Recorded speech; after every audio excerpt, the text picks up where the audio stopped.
All right, hello animation, and if you are still with me, we are at the final stage of our 10-part series of the animation process. Congratulations.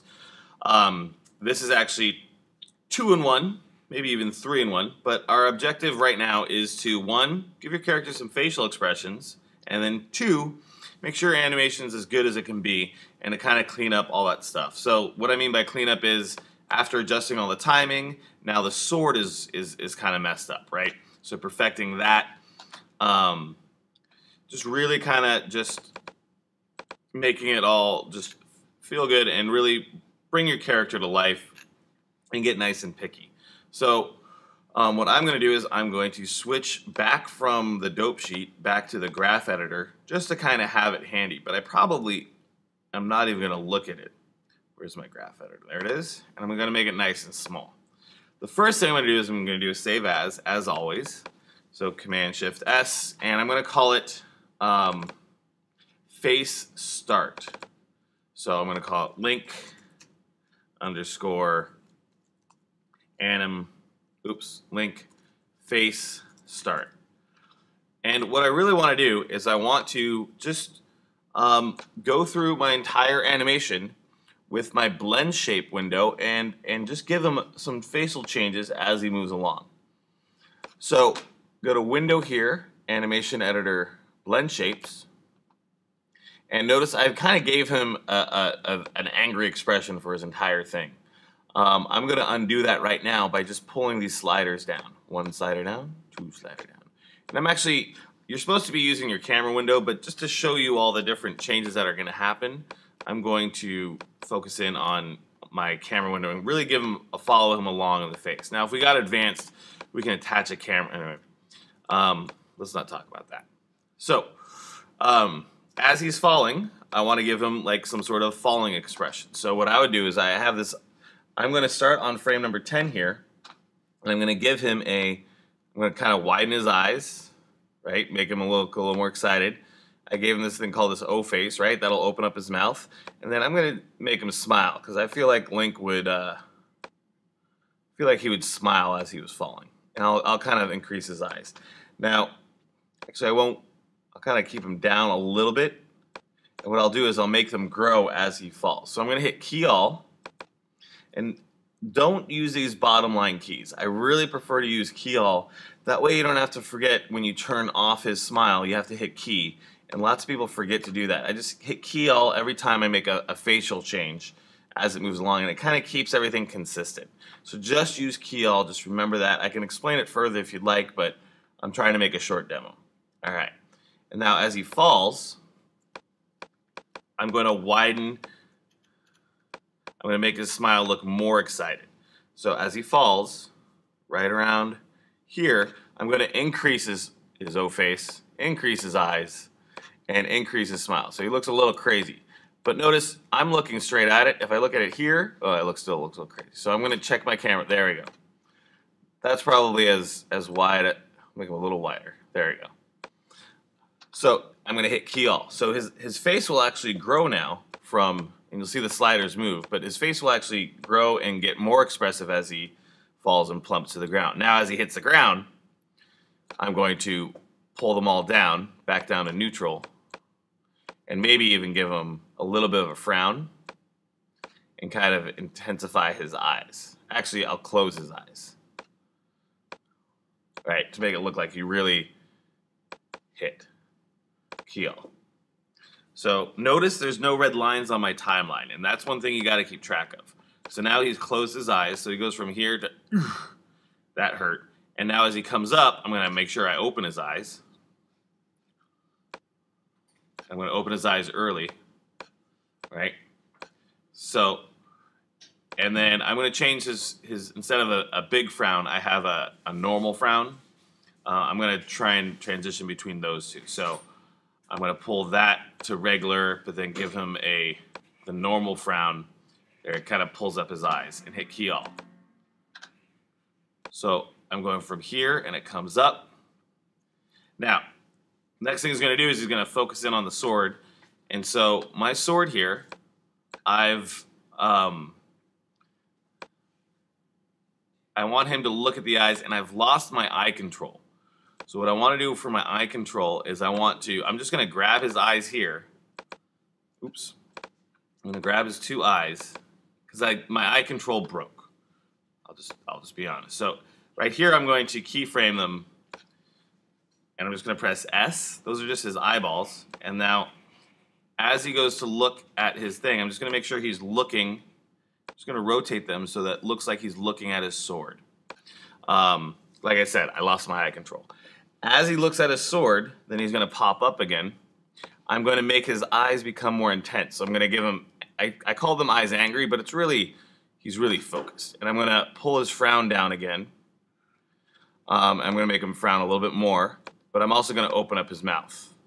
No, I'm not. And then I'm going to hit key all.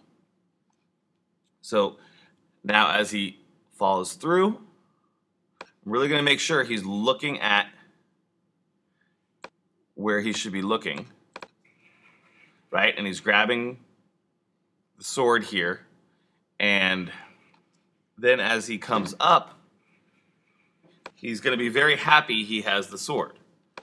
So as he comes up, I'm going to change his facial expression from something that's frowny. I'm going to go here and keep him frowned, key all. And then from here, he's going to be very happy. So I'm going to switch it because he has his sword. Who wouldn't be happy with a sword? So I'm going to give him his big smile like that and change his eyes from angry to just neutral, I'll say. Actually, I'll give him they're called sad, but that makes him look like he's kind of in wonder. And I hit key all. So he goes from frowny to, oh, I have the sword, right? So the next thing I want to do is he's wavering around. Before he attacks, I want his eyes to notice what he's going to, he kind of focuses first. So right out here, I'm going to switch his eyes. So at 80, I'm going to keep his eyes to be looking at a sword, and I'm raising. And before he goes in for the attack, I'm going to have his eyes focus more towards here. Now at this point, after his eyes focus, then he's also going to change the expression on his face. So at 86, right after his eyes focus, I'm going to key all to keep his face the same. Maybe I'll increase, or I'll decrease the smile a little bit and hit key all. So then right after that, I'm going to give his face a refocus. His eyes to stay over there. Like that. And now he's no longer happy on his sword, he knows he has to attack. So I'll anger up his face. So it's determined. That's determined. And I'm going to also give him just a smidge of a frown. Just a smidge. That's a little, the eyes and the frown kind of combine, something like that. And now as he moves forward, I'm going to make sure his eyes stay on my target. So again, I broke the eye handles, I have to do this manually, otherwise it'll be a lot easier. And as he comes in for the swing, I'm going to make his mouth kind of go, ah! So he's looking forward now. And as he's having forward, I'm going to make it look like he's yelling something. So I'm going to keep the frown, I'm just going to open up his mouth just a little bit, and hit key all. Oops. And I want to make sure his mouth is closed at this point, hit key all. So he comes up, ha! And then close his mouth. Right there. And actually, I'm going to go back to hit key all. And then I want to do is, when his mouth is open, I also want to open up his eyes a little bit as well. Something like that. Yeah. And then he goes, so it's like he's just yelling a little bit. Just like, yeah. And now, as he goes through, I just keep changing his face. Maybe this time, instead of frowning, I'm going to take that frown off now. I'm going to lessen the frown, but still keep his eyes angry, and maybe do a little bit of a big frown, but then start getting him to smile, because he knows his wing. And right here, on his backswing, maybe I'll open his eyes, oops, not his mouth, maybe I'll open his eyes a little bit, and get him to be more of a smile, because he knows this is his last blow, and hit keel. So he goes from here, and then his last one, I'm going to close his mouth, keel, and turn out his feral eyes, and give his eyes one last bit of focus. So that's face catching. And his eyes are left, so those weird, but make sure he's looking forward. And then, he's back to looking determined, and then as he stands up, I'm going to turn off his facial expressions, and then make him start to look pleased. So as he steps forward, I'm going to start giving him that smile. And immediately make him blink, so let's give him a smile again. Actually, I'm going to keep him like that, I'm going to not have him smile, I don't like the way I love this smile, and but I'm going to give him a blink. And let's make his eyes a little bit more focused. If you do a blink or something, it's going to be a couple keyframes. So at 194, at 194, I keel. And at 192, I'm going to do a two-frame blink. And then at 192, I'm going to close his eyes. And then at 196 or 197, I'll turn it back on. Do this little blink. Blink.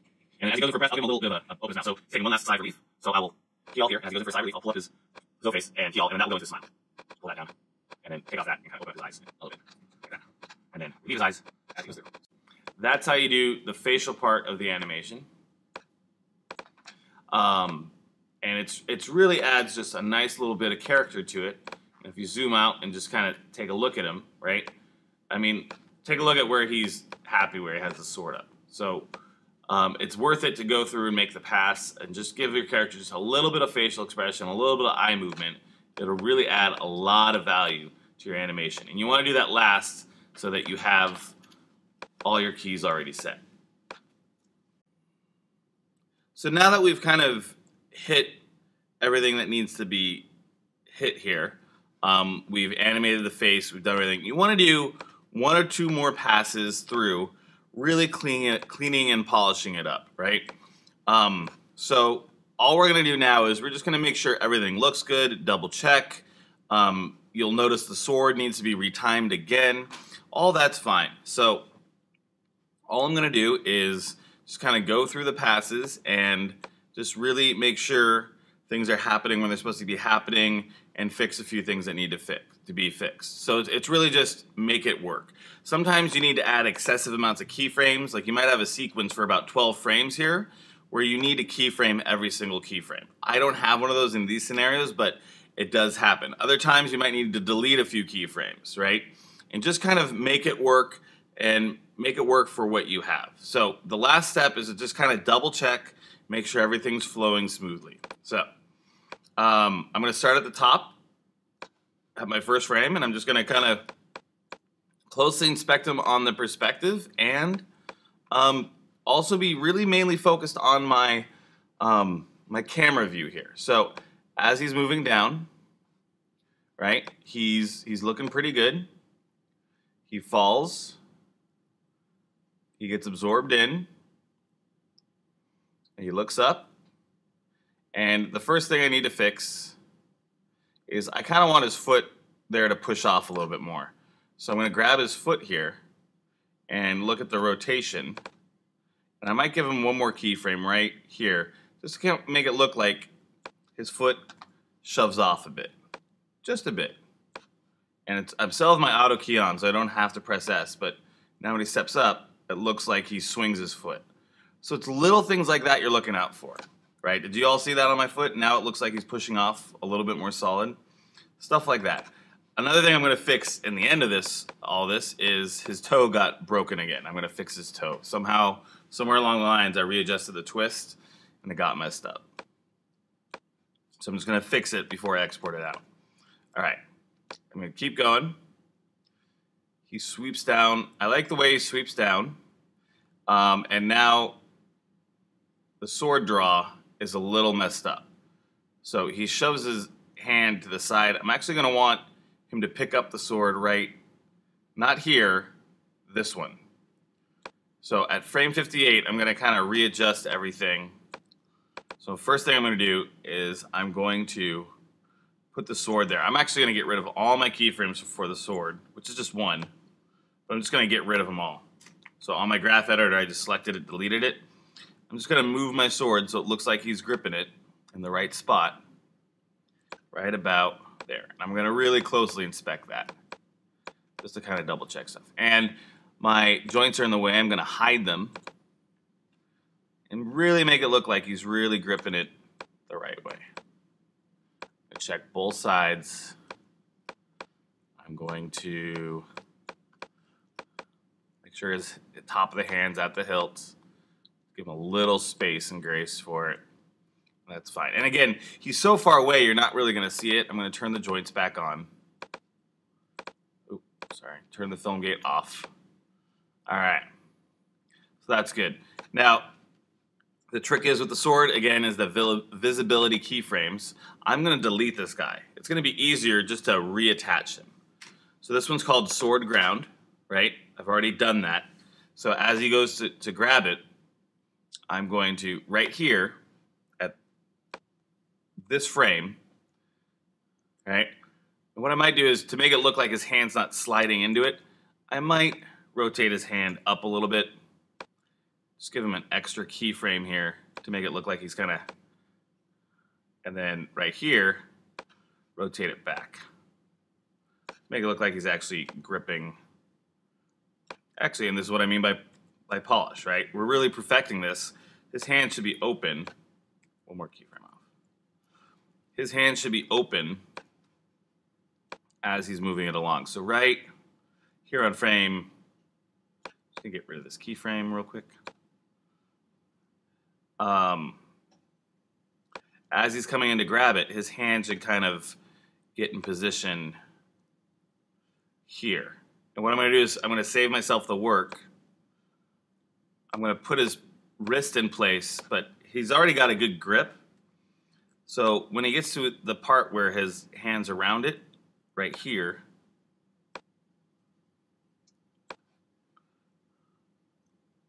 I'm going to, sorry, right here. Now I got to undo that keyframe. Bear with me. Right here. Sorry, 59. Right here. How's all my stuff? Frick. Undo, undo, undo, undo, undo.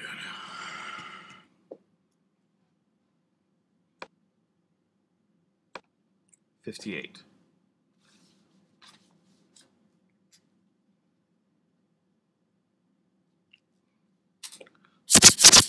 All right, so this is the spot I like him gripping it, but as you notice on his wrist here, he doesn't look like he's grabbing it. His hand's already in the curled form, so I want to spread his hand out, but I like him gripping it right here at 58.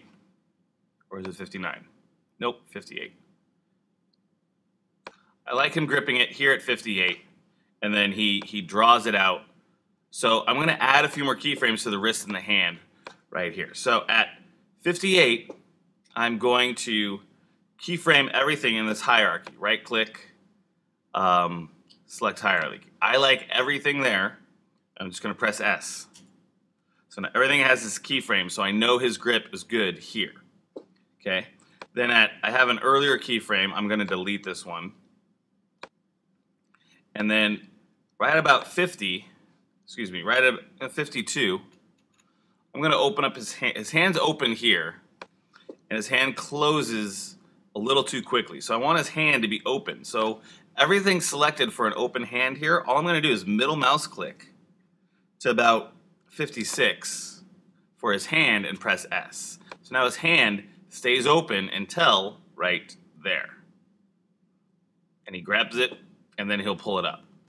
Now the other thing I'm going to do is right at the end of that, so he's really only on there for one frame, I'm going to middle mouse click so he kind of stays put and keeps his wrist kind of locked, and then he's going to draw it out, and I'll give this wrist a little bit more of a rotate just to kind of make it look like he's really drawing it out. So what I've done is I've kind of corrected it so that his hand stays open a little longer. It's his hand still open right now, and then as he comes in, then he grabs it, and it'll make it look more like he's pulling it out. All right, now I want to add the sword to this mix. So at frame 58, the ground sword will become invisible. So at 57, the ground sword remains visible. Before I do any of this, I'm going to duplicate it, Command D, and now it says ground 1. That's how I know it's a duplicate one. I'm going to change that name immediately to hand so I can keep track of them all. And the hand, I'm going to click off that so it says hand. I'm going to shift select it to the wrist and press P. So now that sword is attached to the wrist, and I'm just double checking that it looks like I'm actually holding it. Yep, and if I back off and he's falling, he still has that sword. So what happens here is, and does it still look good? Does it still look like he's chopping? Every once in a while, if you reattach something, you want to make sure it looks, yep. Just double check it. Okay. So at 58 is the point of grabbing. So the sword in hand will become visible right then. And I'm just going to right-click, key that one visibility. And then I'm going to go one step back and turn off that visibility. I can type 0 or type in off. And sometimes auto key works. I'm just going to be nice and safe and key that selected one. So now the sword isn't in his hand anymore for the first half, and then all of a sudden it appears, right? Now we still got to deal with the ground sword, so I'm just going to select the ground sword. And I'm going to, again, the pickup spot was at 58. So at 57, the ground sword is on. I'm going to go right-click, key selected, and then at 58, turn it off. And so basically he's swapping out the swapping of a visibility of the sword in his hand versus the sword in the ground. All right? And now it should look good, and now that I've done all my timing adjustments, I shouldn't have to deal with changing those keyframes. And I can just do it again over and over again. And this is why I encourage you to do this till at the end. Otherwise, you're going to constantly have to make these changes over and over again. So it's nice to just kind of keep track of what you want to do and then fix it right at the end. All right. Other things to look out for. He's gripped it. He's coming up. I still got to fix that toe. I'm I'm really going to pay attention to the feet and just kind of the fluidity of it. So I'm looking to make sure that there's no weird keyframes. I'm making sure that it all looks good in the window. That there's nothing, like right here, his leg pokes through. So I might want to fix that. So that's not the problem with the foot. It's his hips are too low. So what I'm going to try and do is not his hips, his root or his cog is too low. So something I can try to fix on that is find the keyframe for the hip. That looks okay here, but I can kind of just give it a little more height. And that'll keep his root from popping through. But notice that changed the position of my hand. Now, is that going to drastically change it? Let's see. It does pop up. All right, that one can't get moved. However, or I can just readjust the sword, but since I've already done that part, I could adjust right here. So I'm just going to focus in on this and see if I can just kind of, he's keyframed there, but if I could, if I can just pull him up a little bit so it makes it look like he's bouncing. So bounce, and now he has it. Maybe a little less. And that little detail, definitely, it doesn't have his boot poke through his leg anymore. So like I said, these are very minute details that you might not even catch. If you looked at a movie or you look at a video game closely, you'll find these errors. Because what happens is we run out of time. Now, if I look at it through my perspective window, his skirt's all messed up and inside his jacket, but or his torso. But if I look at it here, it looks fine. I can kind of hide my joints for a second. It's a little bit poking through, but I'm going to neglect that. Again, I could change it by just changing the height of my root. I'm trying to come up with the quickest way to resolve that issue. And the quickest way looks like adjusting the height of the root as he's stepping forward. So let's see, right? Here's where he plants his foot forward. It's this position here. If I grab both those two keyframes, hold the shift key, and move them so they go up, it won't poke through as much. But it might not look as dramatic. Let's see. Does he still look okay?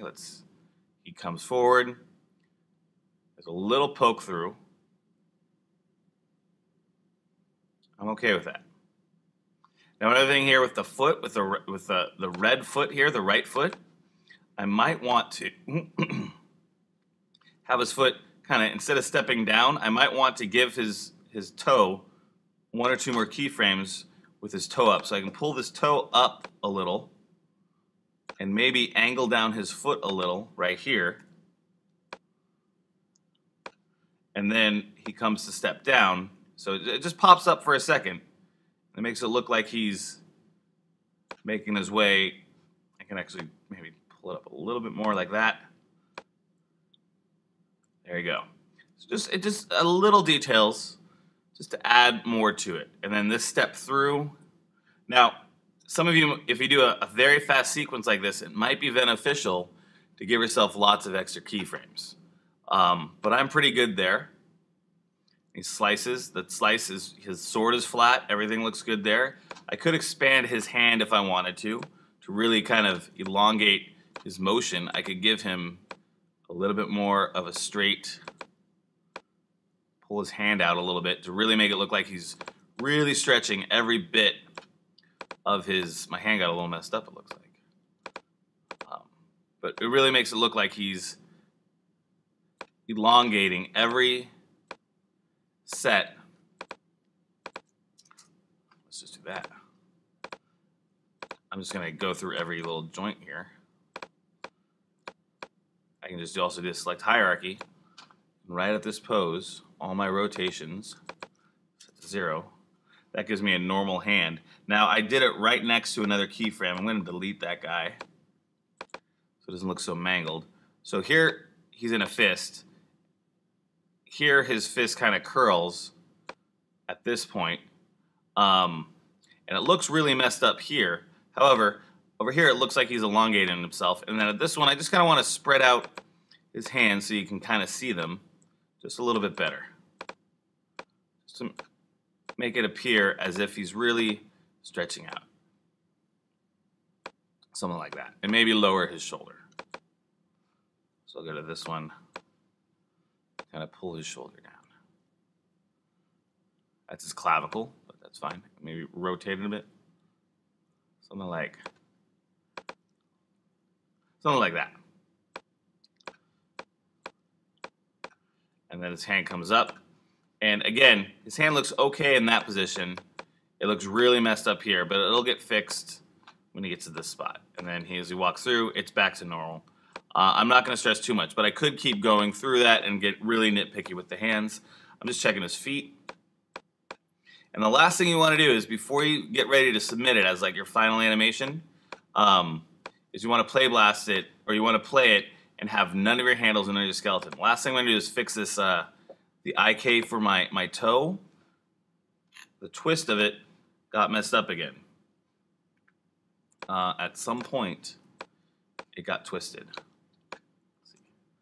Zoom out. Let's see, all those. Okay. At some point, someone twisted it. Let's see.